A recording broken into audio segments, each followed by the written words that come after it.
You walk in the door and it begins. Shoes off, coats hung, dishes from this morning still in the sink. The kids need dinner.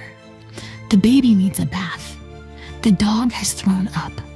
You're already in motion before your keys even hit the counter.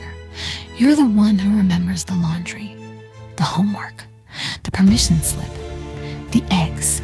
Your husband walks in and you smile, not because you feel calm, but because you know it helps him feel like home. You don't pause. You don't breathe. And then your phone rings.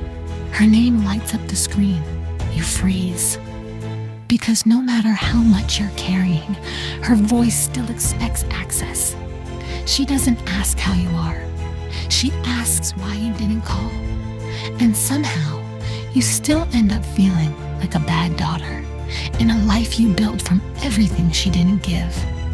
You're a mother now, to your own children. And still, you're trying to mother the child inside you who never got enough. This is the ache no one sees, but it matters. And you don't have to carry it alone. You get to break the pattern. You get to mother yourself now, gently, fiercely, fully. Start where she couldn't. Come home to you.